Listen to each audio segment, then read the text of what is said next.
Hello friends and family. Welcome to the very first video of our new channel called Come Sit at My Table.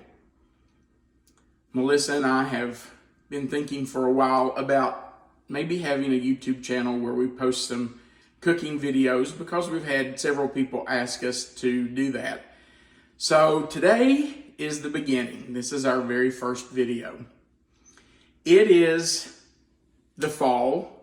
It's late in September and the leaves are changing color and they are falling fast. And of course, in the fall, you start to think about soups and stews and chili. So today we are going to make a pot of my chili. This is a recipe I came up with years ago and we really enjoy it. And if you make it, I hope you like it too. Melissa and I have been out of town for a little while, and so tonight we have some friends coming by to eat dinner with us. We're excited to see them. We're excited that they're coming, and honestly, I've missed cooking, so I'm excited that I'm getting to cook a pot of chili. So, let me show you first what you need to make this chili. First, you need 3 pounds of hamburger, and you can see that I've already put some hamburger in my pot here in my Dutch oven. You need 3 pounds of it. That's 2. I'm going to add the other one in just a minute. And you need a large onion. Now, I have some Vidalia onion that I had several months ago, and I needed to do something with them, so I chopped them, put them in vacuum sealed bags and froze them, and I'll use a bag of that. But for the recipe, you need 1 large onion or 2 medium onions. I mean, really, can you ever have too much onion in chili? So you need those 2 things, and then you need these ingredients that are here on the counter. You need 1 packet, this is 1.25 ounces, of chili mix. I use McCormick's, but any brand will do. And I use original, but if you like your chili really hot, you can do the hot mix. You need 48 ounces of tomato juice. And I use our home canned tomato juice. This is actually 64 ounces. It's 2 quarts. I won't use all of this. I'll use 1 whole jar and about half of another. You need about 48 ounces. And if I don't have home canned, I just use Red Gold. I love that brand. You need 8 ounces of tomato sauce. You'll need a can of chili beans, and we will rinse and drain those. You need a little bit of chili powder. You're going to need a couple of cans of diced Ro-tel tomatoes. I use the ones with green chilies because they just have a really good flavor. And these are 10-ounce cans, so you'll need 2 of those. And then you're going to need 1/4 cup of sugar. Almost 1/4 cup, just like a scant 1/4 cup. I know there's a controversy about whether you should put sugar in chili. I love it in there. It gives it a little bit of a richer flavor, and honestly, I don't think you can taste it. It just improves the flavor a little. So, we will start by putting our hamburger in our Dutch oven and chopping it up. I've already got 2 pounds in there, but we need 3. This is some hamburger from a cow that we had raised and butchered. And honestly, we're just about out of hamburger, and just about out of all the beef from that cow. So we probably need to get another beef ordered. And I will show you a neat little tool I have that actually came from Pampered Chef. This is I think it's called a meat chopper, but it comes from Pampered Chef, and it just makes really fast work out of chopping up something like ground beef or ground turkey. And I've even seen people use it to chop up like chicken breast, cooked chicken breast, if they wanted it shredded for tacos or a casserole or something. But it's just a really nice little tool. So if you can get one of those, you really should. All right, we're going to turn the heat on and start to brown our ground beef. Now, I know everybody in the world has their own chili recipe and their own way of doing chili. Some people like it chunky, some people like it really fine, like their meat really fine in it. Melissa and I are in the camp of liking our meat really fine in chili. You know, it's okay if it's chunky, but our preference is for it to be really chopped up and really fine. And while this tool does a great job of chopping it up into chunks, it can't get it as fine as what we like it. So I'm going to show you the trick I use to get it just as fine as it can be. Once it starts cooking, I have a little trick on how to get it to kind of mush up. This is the worst thing with this tool. You really have to get down in there with your fingers and get all that meat out of those crevices. But, you know, it's worth it. And I'm just going to tell you, my wife's father, my father-in-law, was a butcher.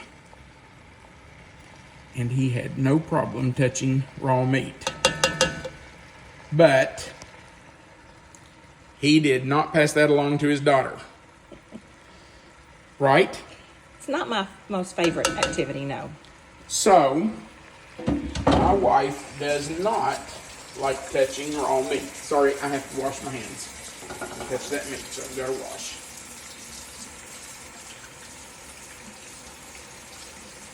And I guess that's just one of the reasons that she's not crazy about cooking. And I don't mind doing the cooking, so it doesn't bother me at all to touch raw meat. All right, so here's my trick to getting really fine meat. I stir. I stir, and I stir, and I stir. And yeah, sometimes it gets noisy. Can you get down, can you see down in here? I even sometimes take my spoon and just kind of mash the meat. Just break up those chunks. The more you stir it, the more you mash it, the finer it's going to get. I'm going to need that to hold on to it so I don't get burned.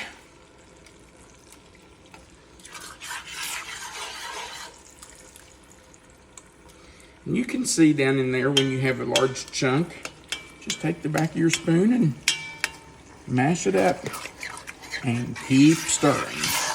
Now, if you don't like yours really fine, if you'd rather have big chunks in it, I don't really understand that, but okay. Then just don't stir it this much. Just let it cook and leave it in chunks. But this is the easiest way I know of. I know there are people that cook it in water and all kinds of stuff. I just don't see a reason to do that. It's an extra step that I just don't understand doing, but do it the way you want to do it. Most of us do it the way we learn from our parents or our grandparents. And honestly, this is the way my dad did it. And that's why I do it this way too. I mean, we all had to learn somewhere, right? I can remember when I was about 9 years old, my dad telling me that he was going to teach me to cook if he taught me nothing else.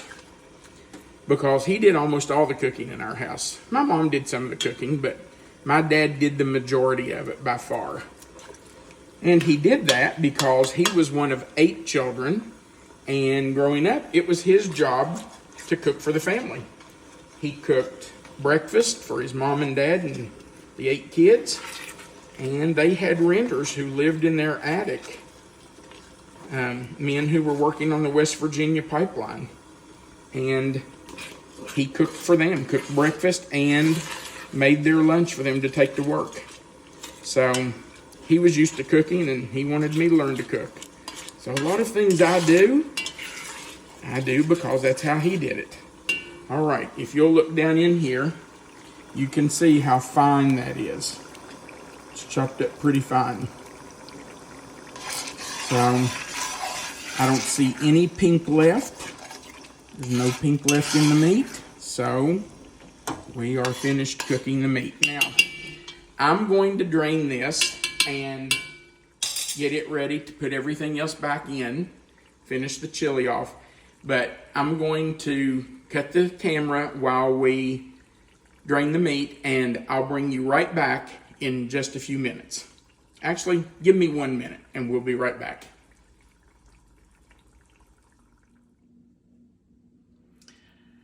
Welcome back. All right, I have drained the hamburger, and there was quite a bit of grease on it.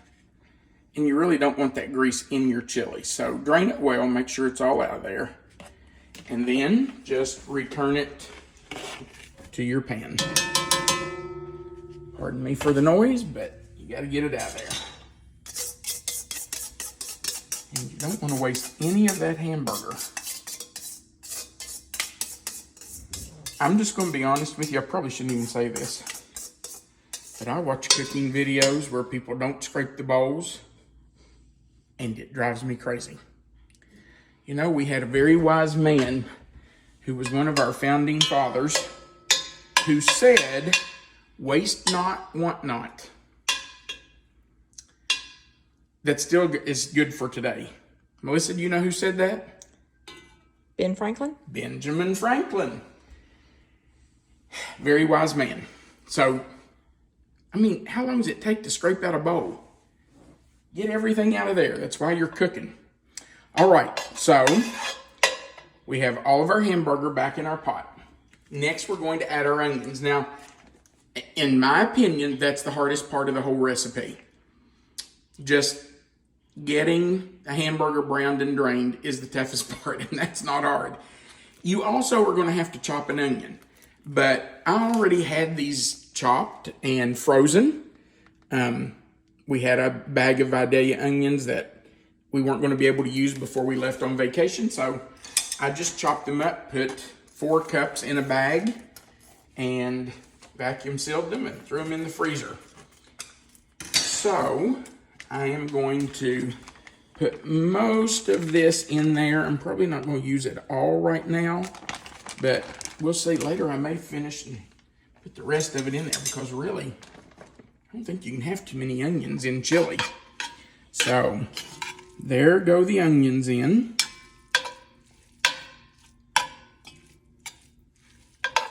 Nah, let's just put them all in. That's not too much. All right. I like lots of onions too. Yeah, me too.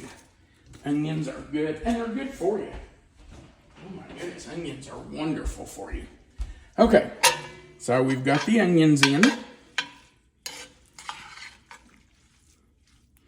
And now, the rest of it is just dumping it all in. So, we're going to start with our chili mix. 1 pack. It's 1.25 ounces of chili mix. That goes in. We're going to add 48 ounces of tomato juice. This is the tomato juice that I canned last fall, actually. So that goes in. Now, that's a quart, so that's 32 ounces. And if we need 48, we don't need but about half of this one. So we'll put about half of it in. That is mighty fine drinking right there. I'll just drink the rest of that after a while. Then we need a teaspoon of chili powder. It's a little over a teaspoon, kind of a heaping teaspoon. All right. We need an 8-ounce can of tomato sauce. Pardon the noise, but I have to open this.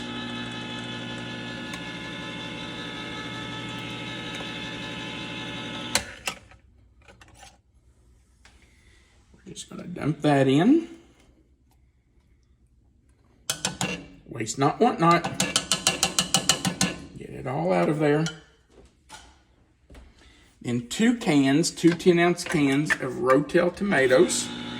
I use the ones with green peppers, but you can use whatever you want. Now, sometimes I use the hot Ro-tel. Today I'm using mild because we are having company, and I don't want to make something too hot, but sometimes I use 2 cans of mild, like I'm doing today. Sometimes I use a can of hot and a can of mild. That makes it just a little bit spicy. Other times, if it's just going to be the 2 of us, I might use 2 cans of hot. But, you know, just do it the way your family likes it. And get it all in there. Now, we need a 1/4 cup of sugar. Actually, we need a scant 1/4 cup. We don't need a full cup or full 1/4 cup, so I will get a 1/4 cup and then I'll shake just a little bit of it out. Okay, can you see that? It's not a full 1/4 cup. It's close. All right, get that out of the way. And then the chili beans. Now, the chili beans have to be rinsed and drained. I don't know anybody who doesn't rinse and drain their chili beans, but you know, I guess you don't have to do that, but I do. I don't want that thick sauce in my chili, but yeah, good, they're all out. But if you like that chili sauce in your chili, then by all means go for it. But I just put them in the same strainer I drained my hamburger in. The hamburger was cooked, so it won't hurt to use the same strainer. Not like it had raw meat. And I just rinse them good, drain them, get the water off of them, and dump them in. All right.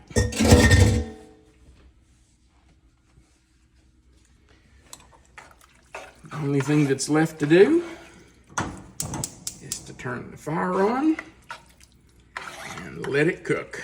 Now, it doesn't really have to cook. You've already cooked your hamburger. My onions are pretty well mushed because they have been frozen. But, you know, you want to cook them just a little bit. Everything else is okay. Your tomatoes that you put in from the Ro-tel, they're already cooked. The beans are cooked. Everything is cooked and ready to go. So really, all you have to do is heat it through. Nothing to do but heat it up. Now, I will tell you, and I think anybody who's made chili knows this, chili is always better the second day, the third day, the fourth day. Chili is never as good the first day as it is after it sits a while. That's because those flavors, the onions, the hamburger, the tomatoes, the chili powder, the chili seasoning, that all needs to blend together. I think they call it marrying. But it just needs time to blend and produce the flavor. So, if you know you're going to have this on a Wednesday night, make it on Tuesday evening. Make it before you go to bed. Make it in the early afternoon, late afternoon. Let it cook through just for a little bit. Let it cool, and before you go to bed, put it in the refrigerator. We just got a wild hair to have chili supper today. Yeah, we did. At the last minute, we invited friends to come for dinner, and we decided to make chili, and so I really don't have time for it to sit and blend the flavors, but it'll be fine. It's okay.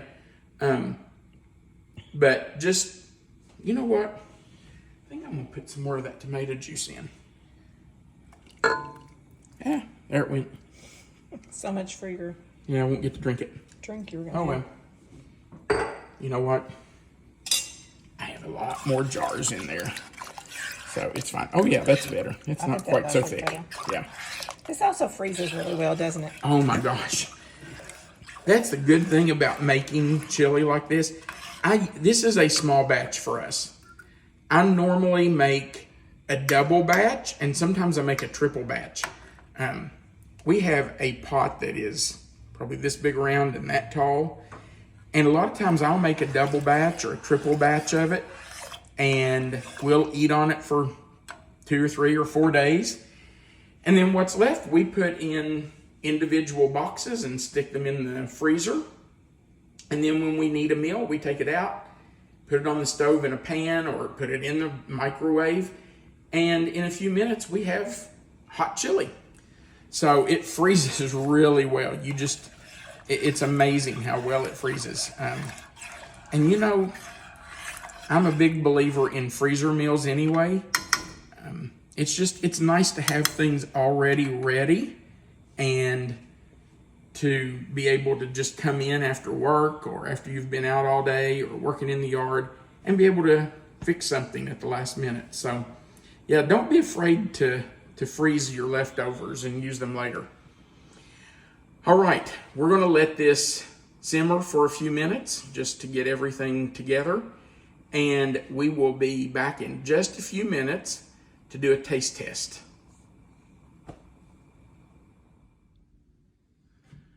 Welcome back. The chili has simmered for probably 30 minutes, and I've stirred it quite often. You don't want it to just sit there and cook.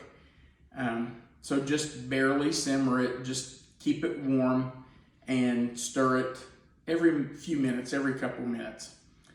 In fact, after you get it simmering, you can even just turn the heat off and leave it set on the stove, and it will continue to heat through. You don't have to cook it the whole time. In fact, that's what I did. So we are ready to scoop it up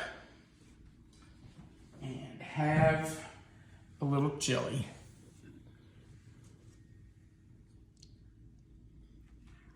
Can you see this?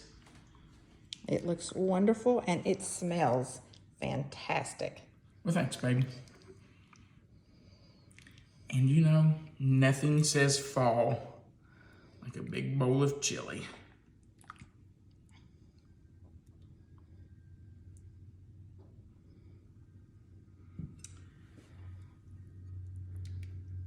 I don't remember where we got these soup bowls. Do you remember?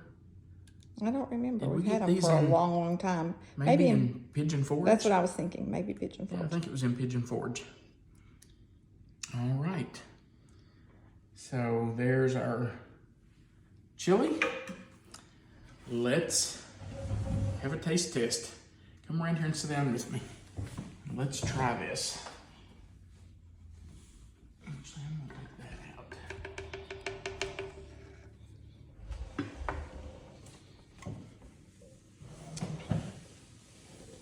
Actually, I'm gonna take the camera and you go first. It's really, really good. I don't mind being the official taste tester. Don't burn your mouth. It's delicious. I'm glad you put all the onions in it. Not too much? Not too much. It's really good. Good. And the extra tomato sauce, or tomato juice too. Good. Really good. All right.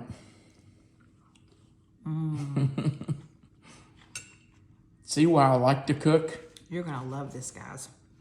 All right. It's nice when you have somebody who loves to eat. All right. And that's me. First, let me ask you to do us a favor. Would you go right below the video, right down here below the right corner? There's a little box that says subscribe. Would you please click on that? That's how we build our channel. That's how we get viewers. So if you would click the subscribe button, that would help us. And right beside of it, or maybe right below it, I can't remember, there's a little bell, Looks like a little dinner bell. If you'll click that and then click the word all, that will notify you every time we add a new video to our channel. So you'll know we've added a new one. It'll just send you a message to say, come sit at my table has added a new video. And that would really help us if you would do that. We really would appreciate you joining Come Sit at My Table. The other thing I want to do is read the recipe to you real quick before we go, and we will post the recipe down in the description right under the video box. I call this Tom's Sweet and Heat Chili because it's got a little sugar in it, and I promise you, you will not taste it. It does not taste sweet at all. No, it really doesn't. And I call it sweet and heat because sometimes I use the hot tomatoes and the hot chili mix. But you don't have to. You can do what I did today and use the mild chili mix and the mild tomatoes, and it won't be hot at all.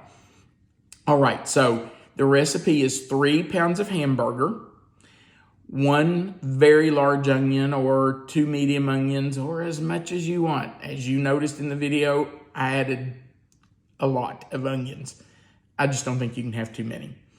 It's 1 pack of chili mix, and that's a 1.25 ounce package of chili mix, 1 teaspoon of chili powder, 46 ounces of tomato juice or more. Today I put in 64 ounces.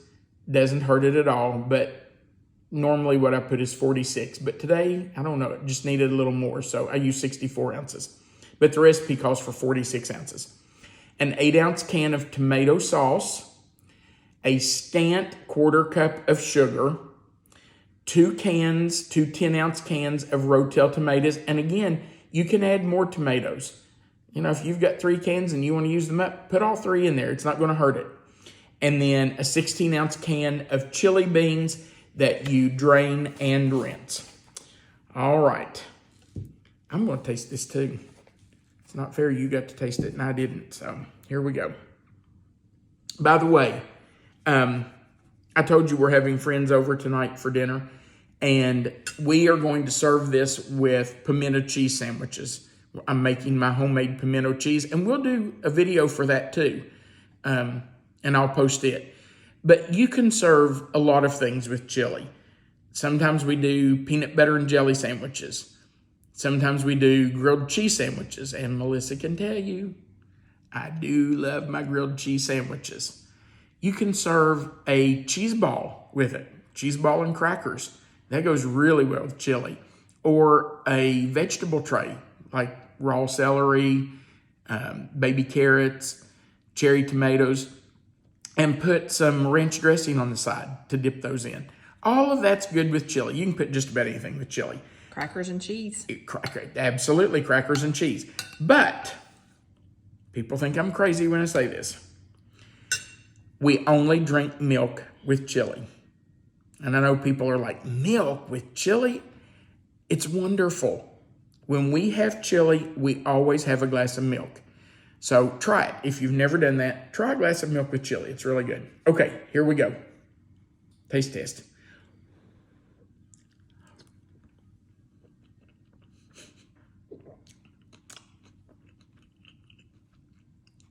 Oh my gosh, that is so good. That tastes just like fall. We had friends that made chili last weekend, and they were going to have it with the UK ball game. Yeah. So it kind of made us want chili. I have to have another bite. I really think you'll love this recipe. It's a good one. Don't forget to click the subscribe button and the notification bell. That just helps us. We really appreciate you doing that. I hope you love this chili. What, Melissa? And that they came to sit at our table. Oh, yeah. We do appreciate that you came to sit at our table today. We're always happy when you come sit at our table. Have a great day. Enjoy the chili if you make it. Thanks for watching our video. We really do appreciate it. Bye, everyone.